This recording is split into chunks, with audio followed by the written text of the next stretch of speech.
네, 10분 메시지 89강입니다. 우리가 진짜 응답 하는 게 너무 중요하죠. 근데 문제는 뭐냐면 이 응답이 성경적이지 않은 게 문제예요. 물론 제가 이 메시지 계속 들으신 분은 이제 무슨 응답을 말하는지 뭐 아실 거예요. 자, 근데 오늘도 제가 이게 참응답을 10분 메시지를 하는 것은 뭐냐면 줄줄줄줄 나와야 돼요. 그리고 또 사람들 만나면 확인해야 돼요. 저는 지금 그 한 주 동안에 몇 사람에게 물어봐서 따다닥 안 나오면 또 해요. 어쩔 수 없어요. 왜냐하면 저는 이 여지껏 기독교가 은혜 받고 끝나는 거, 또 감동받고 끝나는 걸로 여지껏 해왔기 때문에 진짜 제 주변에요, 양육하는 거를 보기가 너무 힘들어요. 진짜 양육자가 나와야 됩니다. 그래서 똑같은 메시지지만 진짜 양육할 사람만 따라올 수밖에 없는 그런 메시지입니다. 자, 우리가 자, 하나님 말씀 여기서 다 나와야 되죠. 하나님 말씀에서는요, 제일 먼저 구원이 이루어져야 되고요, 또 기도가 이루어져야 되고 응답을 받아야 됩니다. 자, 말하자면 우리가 그런 얘기 하죠. 말씀, 기도, 전도. 요 세 가지는요, 하나님 형상대로 지음받은 우리는요, 이것이 영적인 호흡입니다. 요거 없이는 살아갈 수 없는 존재가 바로 하나님 형상이에요. 왜 그리스도 강조하죠? 제가 지난주에 물어봤어요. 왜 그리스도 강조하냐? 예수님이 그리스도 일을 하셨기 때문이죠. 그래서 다른 거 말하면 안 돼요. 그러면 우리가 그리스도를 안다, 요거 물어봤어요. 지난주 현장에서. 그리스도를 안다는 말이 무슨 말이냐? 빨리 나와야 돼요. 답이 두 가지 계속 반복했죠. 자, 첫 번째가 뭐냐면요, 하나님 형상이요. 그리스도는 하나님의 형상이니라 그랬죠. 고린도후서 4장 4절에. 자, 이것이 우리의 정체성이에요. 삼직 기능. 이거를 지금 계속 얘기해야 돼요. 근데 제가 그 어린아이들, 뭐 사춘기, 또 그 중고등부 애들, 이런 애들한테는 이걸 과연 어떻게 설명할 건가? 여기에 고심하다 보니까요, 우리는 이 하나님 형상이 하나님이 창조한 원형이잖아요. 그래서 이 얘기를 계속 해줘야 돼요. 그리스도 삼직 기능은 뭘 얘기하는 거냐면요, 하나님이 가지고 있는 것을 우리한테 준 거예요. 하나님은 선지자시고 제사장이고 왕이세요. 이것을 그대로 그 기능을 우리에게 줬기 때문에 우리가 하나님 말씀과 소통하고요, 기도가 소통이 되고 응답이 소통이 되는 거예요. 말하자면 하나님은 아니지만 하나님과 같은 존재, 또 하나님의 신의 성품에 그 참여된 존재. 베드로후서 1장 4절에 그 얘기하죠. 베드로가 예수님을 3번이나 부인했던 베드로가 나중에는 우리는 왕 같은 제사장이요, 이것도 얘기하고요, 하나님의 신의 성품에 참여된 존재다. 그렇기 때문에 이 하나님 형상을 우리 애들한테 너는 하나님의 형상이야, 하나님은 아니지만 하나님과 같은 존재야, 이 얘기를 자꾸 해주면요, 절대 무슨 일이 있어도요 상처받지 않아요. 친구들 간에도 말하면서도 상처 주기도 하고 싸우기도 하고 여러 가지가 있죠. 열등의식에 빠지지 않아요. 내가 누구냐, 이걸 굉장히 심어줘야 돼요. 왕따, 여기에 의해서 고통받지 않아요. 하나님 형상에 대한 그 답을 가진 애들은요, 100명이 왕따 시켜도 다 이겨낼 수 있어요. 이런 것들에 의해서 자지우지 흔들리는 그런 존재가 아니라는 것을, 그 가치를, 말하자면 존재의 가치를 하나님 수준만큼 정말 끌어올릴 수는 없겠지만 최대한 끌어올려야 돼요. 우리는 보통 존재가 아니에요. 하나님이 실수로 태어나게 한 것도 아니고요, 또 실수로 살게 하는 것도 아니에요. 그렇기 때문에 우리는 이 정체성만큼은 반드시 단단하게 반석이 될 만큼 갖고 있어야 됩니다.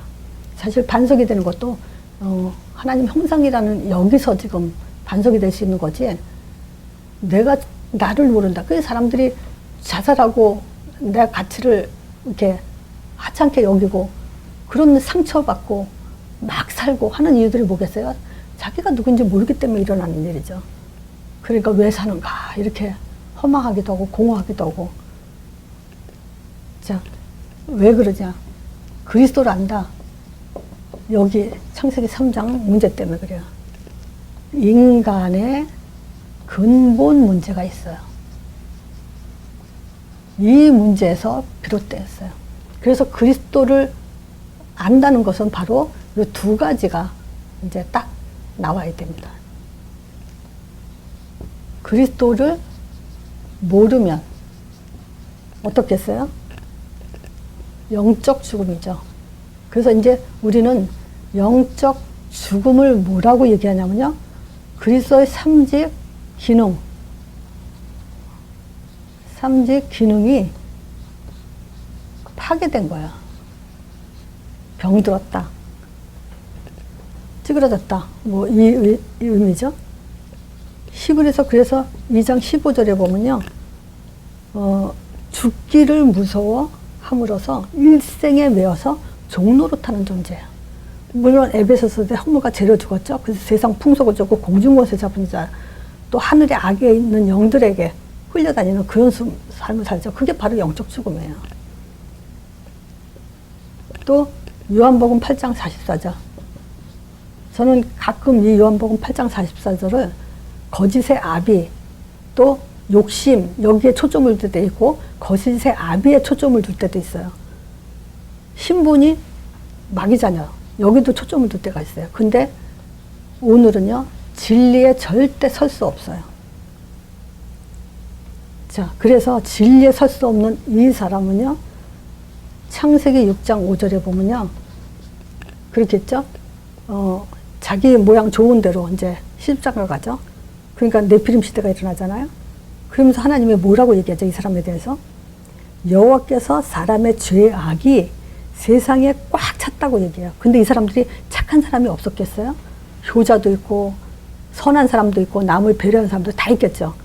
근데 하나님을 떠난 사람은요, 그 사람은 모든 것이 죄악이 세상에 관영한 삶을 살고요. 그 마음과 생각의 모든 계획이 항상 하나님 보기에는 악하다 그래요. 악할 뿐임을 보시고 좋을 수가 없어요. 요한복음 8장 40에서 분명히 그렇게 말하고 있어요.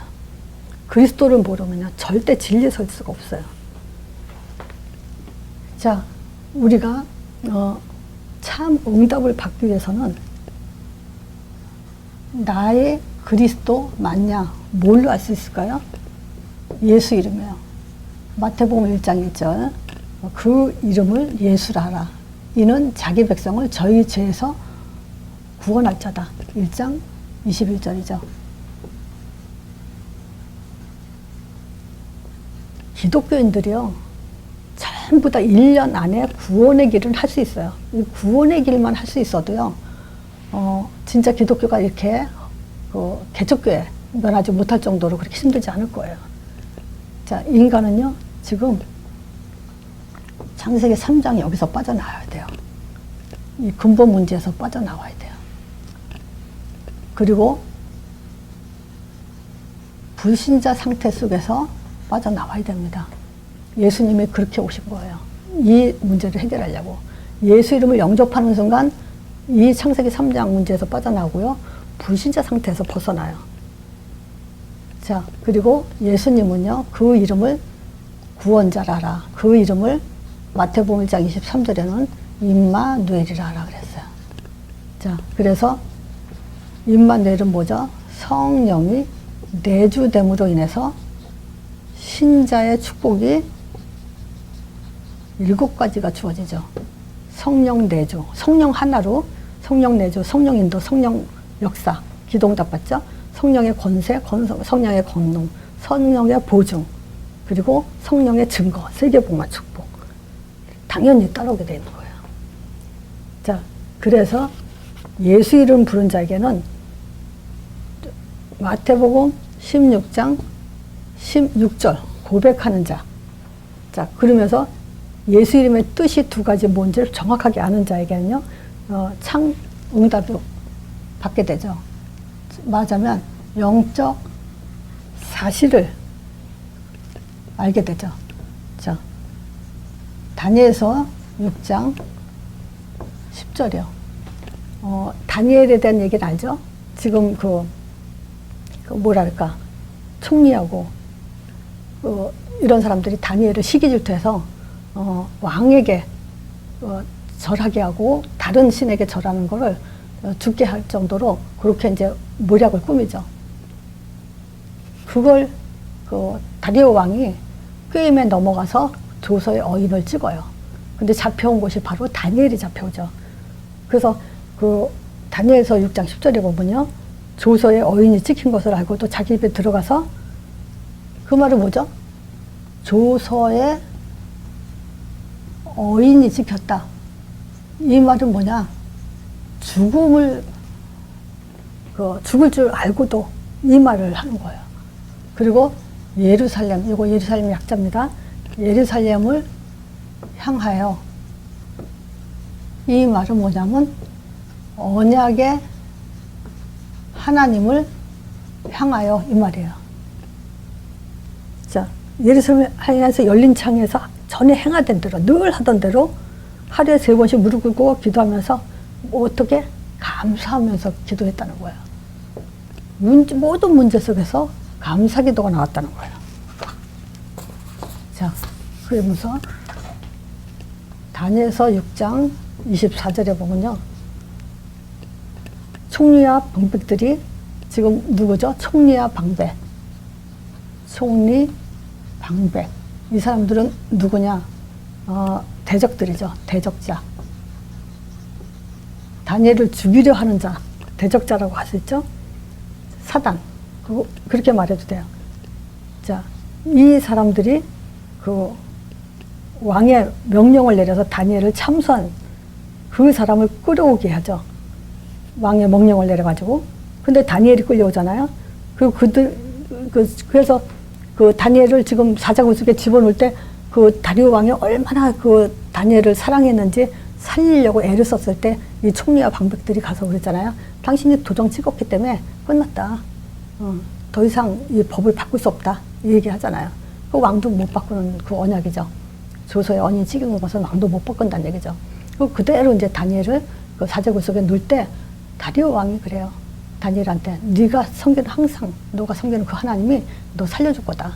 그리고 나서 이제 하룻밤 지나고 나서 막 뛰어가서 다니엘한테 그냥 네가 항상 섬기는 네 하나님이 너를 살리기를 능하게 했냐 이렇게 물어보죠. 그럼 다니엘이 만세수하라고 자기는 살았다고 얘기를 하잖아요.